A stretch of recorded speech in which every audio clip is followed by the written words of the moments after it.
Hello दोस्तों, स्वागत है आपका द माइंड चैनल।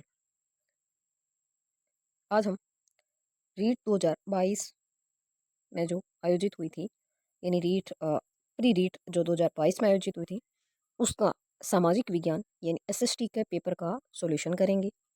तो पहला क्वेश्चन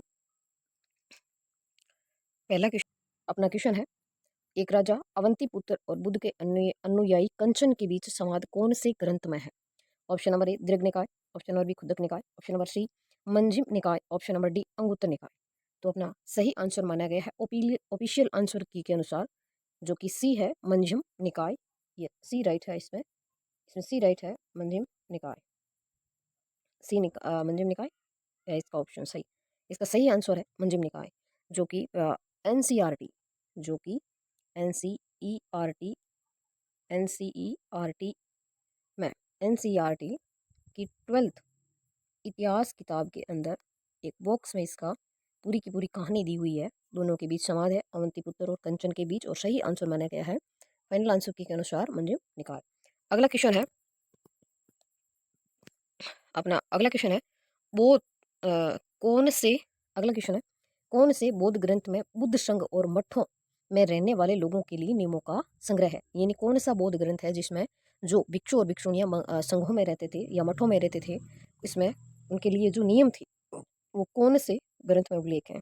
तो पहला ऑप्शन है विनय पिटक, सूत पिटक, अभिधम पिटक और जातक पिटक। तो सही आंसर है अपना विनय पिटक। अपना सही आंसर है विनय पिटक, क्योंकि जो बौद्ध धर्म से संबंधित 3 महत्वपूर्ण ग्रंथ है जिसे त्रिपिटक कहते हैं, जिन्हें क्या कहते हैं? त्रिपिटक कहा जाता है, यानी त्रिपिटक कहते हैं, जिसमें 3 पिटक है। एक है शुद्ध पिटक, एक है विनय पिटक, एक है अभिधम पिटक। 3 पिटक है अभिधम पिटक। सूत पिटक के अंदर बौद्ध धर्म से संबंधित नियमों का उल्लेख है जो भगवान बुद्ध ने बताए हैं। उसके बाद विनय पिटक के अंदर है बौद्ध संघ और मठों में रहने वाले लोगों के लिए जो नियम लिखे गए हैं वो है। और अभिधम पिटक के अंदर इन सूत पिटक और विनय पिटक दोनों का सार दिया हुआ है। ये चीज़ें इसमें है। अपना अगला क्वेश्चन है, सॉरी, इसमें एक ऑप्शन है जातक जातक ग्रंथ, यानी ये भगवान बुद्ध से संबंधित जो पूर्व जन्म की कहानियां हैं वो किस ग्रंथों में है? जातक ग्रंथों में भगवान बुद्ध से संबंधित पूर्व जन्म की कहानियां हैं। अगला क्वेश्चन है, भारतीय दर्शन की 6 पद्धतियां षड दर्शन में से कौन शामिल है? यानी जो 6 पद्धति दी गई है भारतीय दर्शन की, उनमें से कौन सी यहाँ उपस्थित है? ऑप्शन है सत्यार्थ प्रकाश, महाभारत, वैशेषिक और उपनिषद। तो इसमें सही आंसर है ऑप्शन वैशेषिक, बी ऑप्शन वैशेषिक है जो षड दर्शन में शामिल होता है। उसके बाद में उपनिषद है जो 108 है और मुख्य 13 उपनिषद हैं। और सत्यार्थ प्रकाश ये किसकी रचना है? और उसके बाद में महाभारत है जो इसका एक महत्वपूर्ण भाग है, गीता, भगवद गीता। और सत्यार्थ प्रकाश ग्रंथ के लेखक हैं दयानंद सरस्वती। वह श्री दयानंद दयानंद सरस्वती सरस्वती दयानंद सरस्वती ने सत्यार्थ प्रकाश नामक ग्रंथ लिखा है।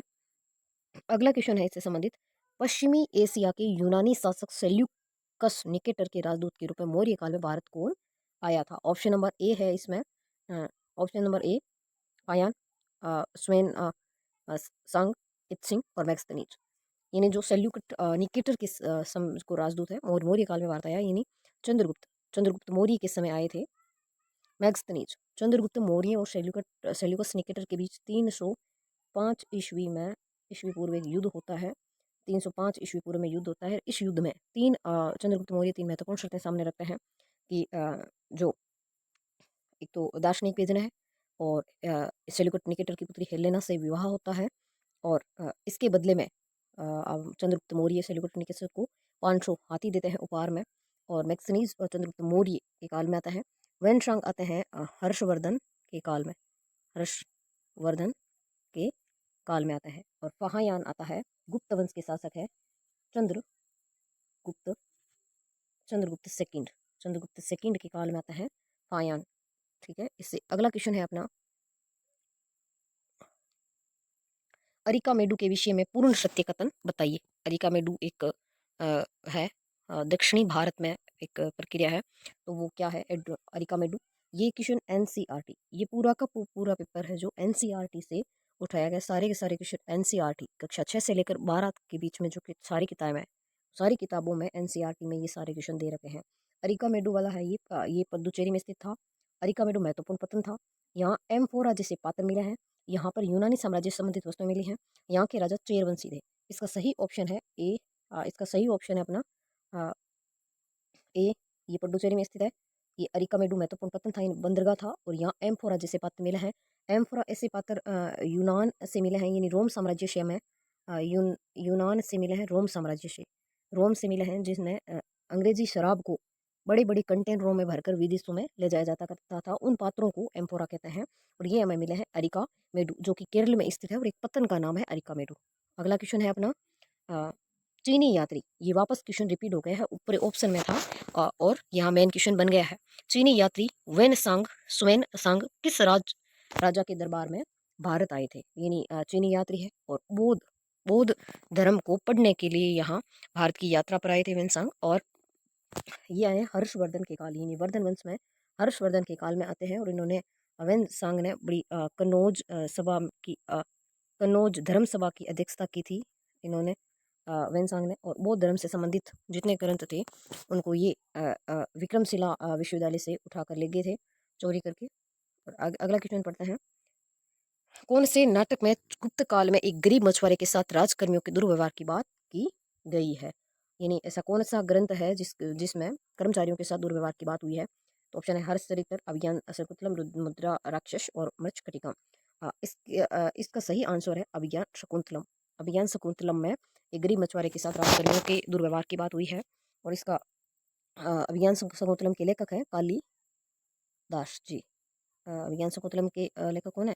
कालिदास जी। और उसके बाद में मृच्छकटिकम के लेखक कौन है? शूद्रक। और मुद्रा राक्षस के लेखक हैं विशाख दत्त। विशाख दत्त। विशाख दत्त। और उसके बाद में हर्ष चरित्र के लेखक हैं बाण भट्ट। हर्ष चरित्र के लेखक कौन है? बाण भट्ट। इसके बाद में अब अगला क्वेश्चन है, भीतर गांव का मंदिर कहाँ स्थित है? भीतर गांव का मंदिर कहाँ स्थित है? इसका सही आंसर है उत्तर प्रदेश। उत्तर प्रदेश में भीतरगांव का मंदिर स्थित है। ये एक लक्ष्मण मंदिर भीतरगांव में लक्ष्मण मंदिर के लिए प्रसिद्ध है।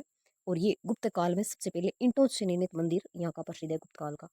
और उसके बाद में अगला क्वेश्चन है, 15वीं शताब्दी के उत्तरार्ध में शंकरदेव वैष्णव धर्म के मुख्य प्रचारक के उपदेशकों को किस नाम से संबोधित किया जाता है?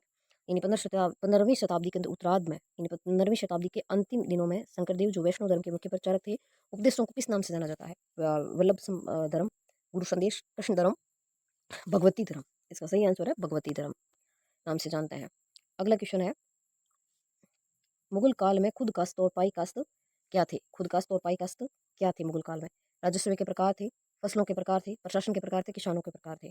तो खुद कास्त और पाई कास्त मुगल काल के अंदर किसानों के प्रकार होते थे। खुद कास्त का मतलब होता है जिस किसान के पास खुद की जमीन हो, कृषि करता हो, उसमें खुद कास्त कहते हैं। कास्त यानी काश्तकार किसान। उसके बाद में पाही कास्त, ऐसे किसान जो दूसरों की जमीन पर खेती करते हैं उन्हें पाही कास्त कहते हैं। अगला क्वेश्चन है, मुगल काल में मंजिल आबादी, इस क्वेश्चन का अर्थ है अगला क्वेश्चन है, मुगल काल में मंजिल आबादी, सिंह आबादी, मुल्क आबादी का संबंध किससे था? पुस्तक के भाग, जनसंख्या के भाग, राजस्व के भाग, प्रशासन के भाग। इसका सही आंसर है ये पुस्तक के भाग थे। यानी जो अकबर, जो अबुल फजल के द्वारा लिखी गई थी, अबुल फजुल फजल अबल अबुल फजल की किताब है आईने अकबरी। आईने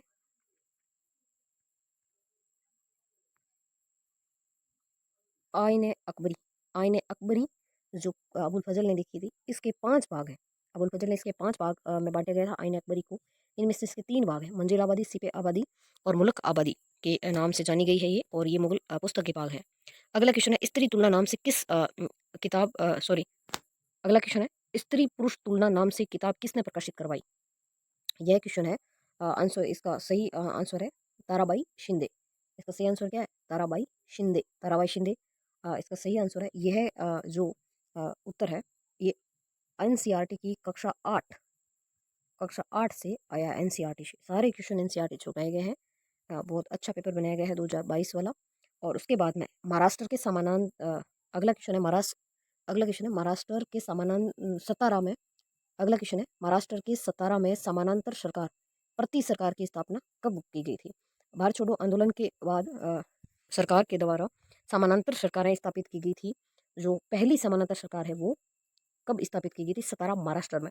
1943 में स्थापित हुई थी। अगला क्वेश्चन है, भारत की संविधान की उद्देशिका में कौन सा शब्द नहीं दिया गया है? भारत की संविधान की जो प्रस्तावना है, यानी संविधान का जो आईना है, संविधान का जो दर्पण है, संविधान का जो मुख्य पृष्ठ है, उस पृष्ठ के अंदर जो कौन सा ऐसा शब्द है जो उसमें दिया हुआ नहीं है? यानी यहाँ पर 3 शब्द दिए हुए हैं और एक नहीं है, यानी विश्वास और धर्म और उपासना और भाषा।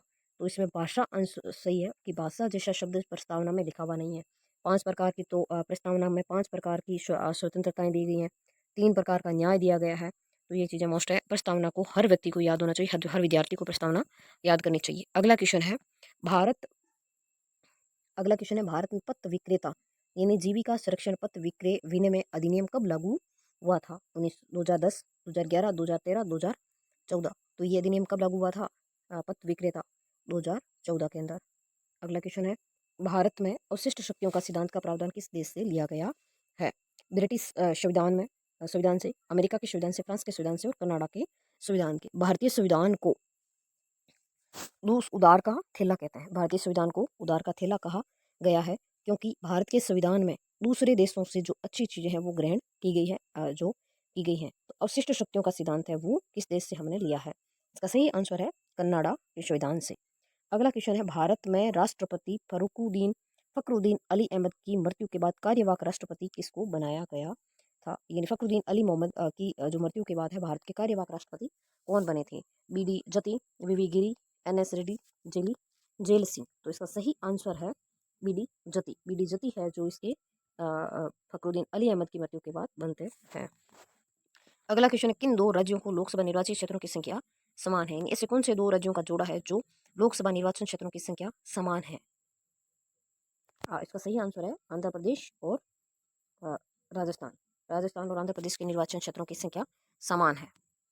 अगला क्वेश्चन, बच्चों की सुविधा की मदद के लिए निःशुल्क हेल्पलाइन नंबर कौन सा है?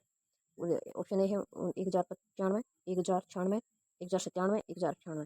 तो इसका सही आंसर है 1098 है, जो बच्चों की सुविधा और मदद के लिए हेल्पलाइन नंबर दिए गए हैं। अगला क्वेश्चन है, भारत में संविधान संशोधन द्वारा मंत्रिपरिषद का आकार निर्धारित कर दिया गया है। किस संविधान संशोधन के द्वारा मंत्रिपरिषद का आकार निर्धारित कर दिया गया है?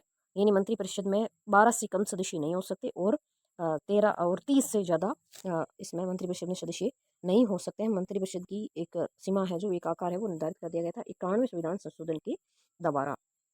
अगला क्वेश्चन है, 1990 के किस समिति ने स्थानीय शासन के निकायों को संवैधानिक दर्जा प्रदान करने की सिफारिश की थी? स्थानीय शासन को संवैधानिक दर्जा देने के लिए के थुंगन समिति ने कहा था कि स्थानीय निकाय को संवैधानिक दर्जा दिए जाए, जैसे पंचायती राज है, नगर निगम है, नगर पालिका है, ये होते हैं। इसके बाद में है 12वां क्वेश्चन है, 112वां, उपाधियों का अंत किस मौलिक अधिकार का हिस्सा है? जो उपाधियां का अंत है वो किस मौलिक अधिकार का हिस्सा है? तो समता का अधिकार और स्वतंत्रता का अधिकार होता है, या शोषण के विरुद्ध है, या सांस्कृतिक शैक्षणिक अधिकार है? तो स्वतंत्रता का तो है जो अनुच्छेद 19 से 21 के बीच में है। समता का अधिकार 14 से 18 के बीच में। समता का अधिकार कितना में है? 14 से 18 के बीच में। शोषण के विरुद्ध है 22 से 24, 23 और 24 अनुच्छेद में शोषण के विरुद्ध है, ये 19 से 22 के बीच में है। और सांस्कृतिक शैक्षणिक अधिकार है जो 29 से 30 के बीच में ये है। इसके बाद में है अगला क्वेश्चन, भारत के संविधान की 8वीं अनुसूची में अनुसूचित भाषाओं के समूह को पहचानिए। यानी भारत के किस 8वीं अनुसूची में कौन सा ऐसा समूह जो शामिल नहीं है भाषाओं का? यानी इसमें 8वीं अनुसूची में 22 भाषाएं, भारतीय संविधान में 22 भाषाओं को संवैधानिक भाषाओं का दर्जा दे रखा है।